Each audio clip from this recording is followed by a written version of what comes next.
Ya pemirsa, kita langsung saja kembali ke informasi liburan pemirsa. Kali ini kita ke Pulau Dewata, Bali, tepatnya ke wilayah favorit para wisatawan di Garuda Wisnu Kencana Cultural Park, Bali bersama rekan kami Igusti Bagus Alit.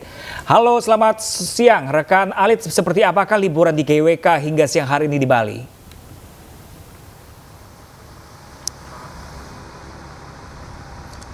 Ya, musim libur Natal dan Tahun Baru menjadi berkah tersendiri untuk sektor kepariwisataan Bali. Sejumlah destinasi wisata, mulai dari wisata alam, museum maupun wisata budaya mengalami lonjakan tingkat kunjungan wisata hingga berkali-kali lipat. Salah satu destinasi wisata yang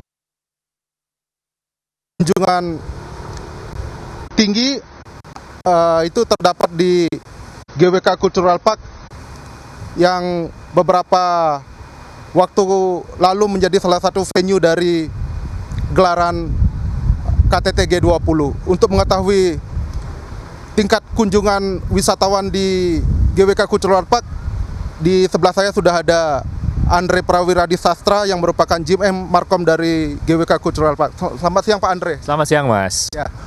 Khusus untuk liburan Natal dan Tahun Baru kali ini seperti apa Pak tingkat kunjungan wisatawan di GWK Cultural Park dibandingkan dengan hari-hari biasa? Wah, memang ini luar biasa Mas, sudah tampak tidak hanya akhir pekan tapi juga di hari biasa sudah luar biasa ininya pengunjungnya gitu loh. Apalagi yang tadi Mas bilang bahwa sejak dipakai untuk G20 kemarin itu memang orang jadi ingin tahu seperti apa lokasi G20.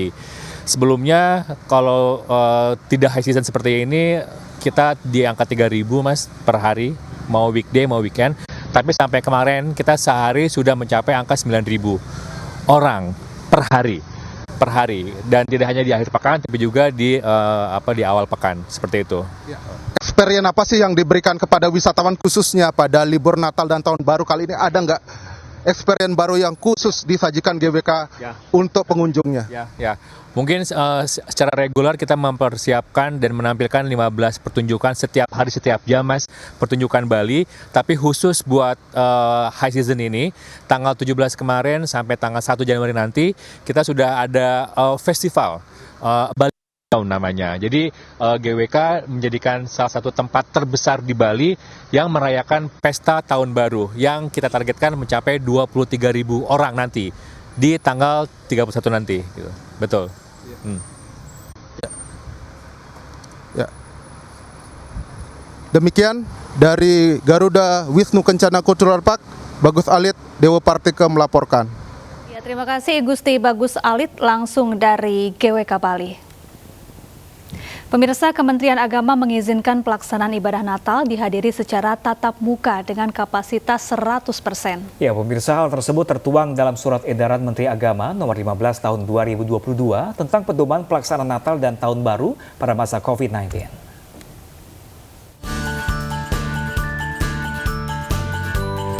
Momentum perayaan Natal tinggal menghitung hari. Kementerian Agama Republik Indonesia mengizinkan pelaksanaan ibadah Natal secara tatap muka 100% kapasitas gereja. Selain itu, penambahan kapasitas berupa tenda juga diizinkan selama berada di dalam kompleks gereja. Bila mendirikan tenda di luar kompleks gereja, diharapkan atas izin kepolisian hingga Satgas COVID-19. Merujuk pada Surat Edaran Menteri Agama nomor 15 tahun 2002 tentang perayaan Natal dan Tahun Baru pada masa pandemi coronavirus disease tahun 2019, maka perayaan Natal bisa dilakukan secara tatap muka dengan maksimal 100% dari kapasitas gereja. Kementerian Agama juga mengimbau agar perayaan Natal bagi umat Kristiani dirayakan secara khidmat dan tetap mengacu pada protokoler kesehatan. Perayaan ibadah Natal juga diharapkan sesederhana mungkin, mengingat kelahiran Yesus Kristus adalah simbol kesederhanaan. Menjadi hal utama perhatian kami adalah satu, kekhidmatan dalam melaksanakan ibadah. Yang kedua adalah kesehatan. Yang ketiga adalah keamanan dan yang terakhir adalah kenyamanan. Supaya dalam merayakan Natal ini dilaksanakan sesederhana mungkin, ya. Kenapa? Karena perayaan Natal, kelahiran Yesus Kristus juga itu suatu simbol kesederhanaan. Selain mengatur kapasitas jemaah, surat edaran tersebut juga menjadi pedoman bagi pengelola gereja untuk tetap mengacu pada prokes yang berlaku. Dari Jakarta, Hayatun Nufus, Enggar Bagus, iNews melaporkan.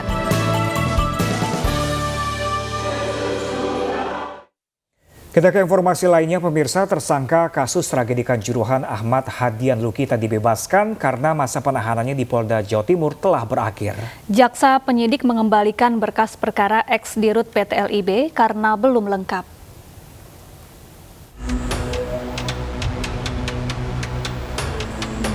Tersangka kasus tragedi kerusuhan Kanjuruhan Ahmad Hadian Lukita dibebaskan. Ex-dirut PT LIB itu bebas karena masa penahanannya di Polda Jawa Timur telah berakhir. Jaksa peneliti mengembalikan berkas perkara Hadian Lukita karena belum lengkap. Kejaksaan menegaskan, meski dibebaskan, status Hadian Lukita masih tetap tersangka. Bahwa ketentuan unsur-unsur yang belum terpenuhi dalam pasal 359 KUHP pidana tersebut adanya, yaitu unsur barang siapa karena kealpaannya menyebabkan matinya orang lain. Di sini tentu kami bisa mengatakan pada Bapak Ibu sekalian bagaimana tindakan dari AHL ini tidak bisa terpenuhi unsur-unsurnya yang disangkakan oleh penyidik. Meski berkas dikembalikan, proses hukum untuk tersangka Ahmad Hadian Lukita dengan melengkapi kekurangan syarat material sesuai petunjuk jaksa, yakni mengumpulkan keterangan saksi ahli. Saya dengan kelengkapan syarat material yang nanti kami tetap akan melakukan kelengkapan terhadap kekurangan itu.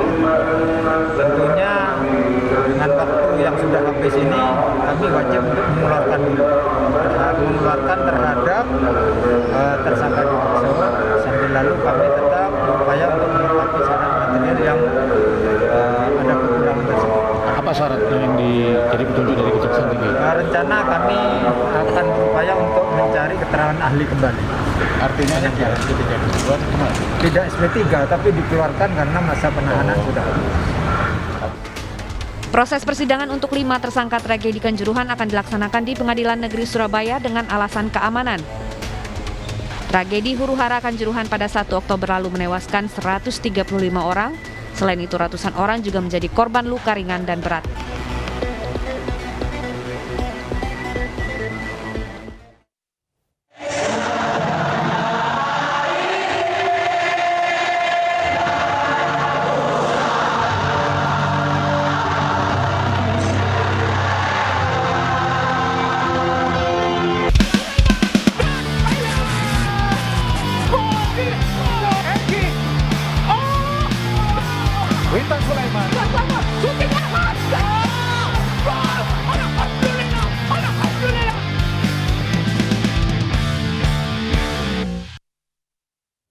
Pemirsa, Indonesia siap melawan Kamboja di laga perdana Piala AFF 2022. Meski di atas kertas diunggulkan, namun timnas tak mau meremehkan lawan.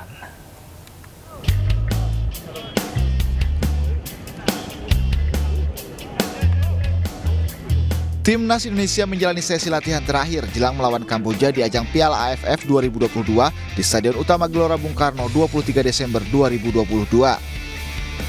Dimulai pukul 15.30 waktu Indonesia Barat, latihan diawali dengan pemanasan, dilanjutkan pematangan teknik dan strategi. Hadapi Kamboja, Indonesia diunggulkan di atas kertas. Karena dari 17 kali pertemuan, skuad Garuda memenangi 16 diantaranya dan sekali imbang. Namun pelatih Sinteyong tak mau meremehkan lawan karena Kamboja sudah membuat kejutan dengan kalahkan Filipina di laga awal. 캄보디아는 홈에서 첫 경기를 필리핀하고 상당히 잘해서 이겼고 또한 분위기를 타고 있고 우리는 몇 개월 동안 선수들이 실전의 경기를 못했기 때문에 공은 둥글다. 뭐 내가 여기 앉아서 뭐 쉽게 간다 못 간다는 것은 내일 경기에서 우리가 상황에 따라서 달라질 수도 있고 좋은 결과도 가져올 수 있고 하지만 분명히 이겨야 되는 경기고 경기력은 우리가 하면서 좋아질 것이다.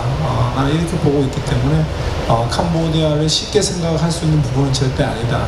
우리도 잘 집중해서 경기를 잘 해야 된다. 이렇게 보시면 됩니다. Ketua Umum PSSI Muhammad Iriawan yang ikut memantau jalannya latihan berharap para supporter memberikan dukungan dan semangat bagi punggawa timnas dalam menjalani laga. Ya, ini stadion yang kebanggaan kita, stadion bersejarah, stadion yang luar biasa. Kita berharap teman-teman supporter memberikan dorongan semangat kepada anak-anak kita timnas, berikan mereka yel-yel yang betul-betul membagikan semangat. Nah, sekali lagi penting supporter dalam sebuah pertandingan.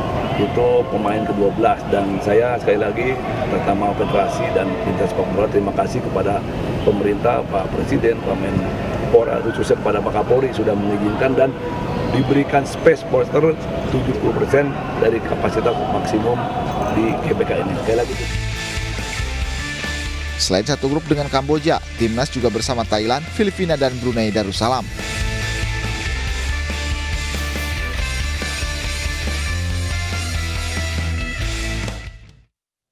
Indonesia akan melawan Kamboja di Stadion Gelora Bung Karno sore ini.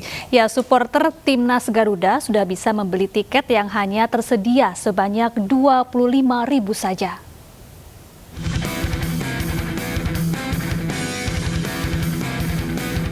Pertandingan Indonesia versus Kamboja di Piala AFF 2022 diizinkan untuk ditonton langsung oleh supporter di Stadion Gelora Bung Karno.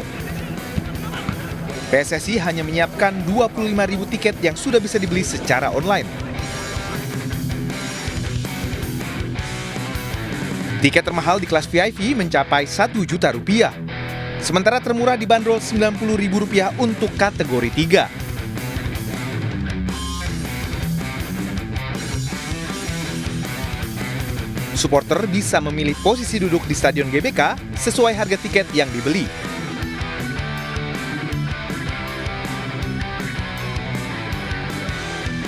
Untuk keamanan dan kenyamanan supporter, panitia pertandingan juga sudah menyediakan lahan-lahan parkir di sekitar stadion.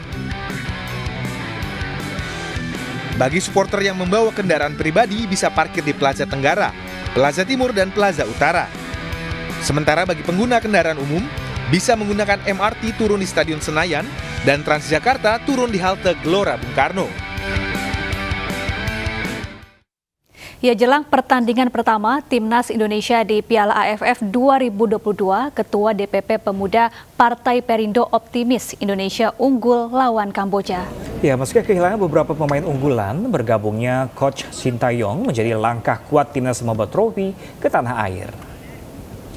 Menjadi tuan rumah dalam laga AFF 2022, Indonesia siapkan 23 pemain unggulan Timnas yang akan bertanding.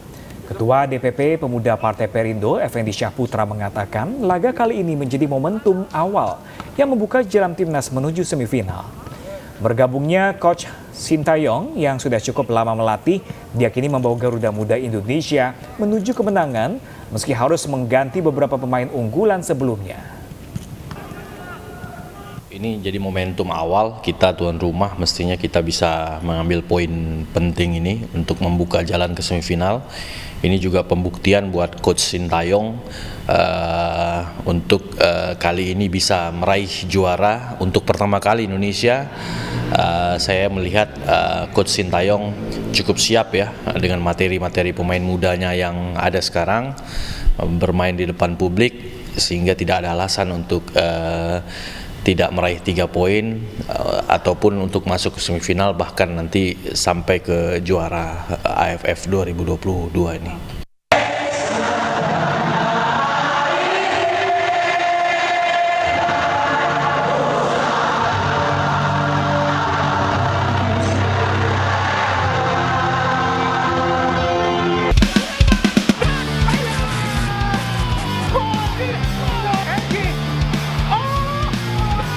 Witan Sulaiman.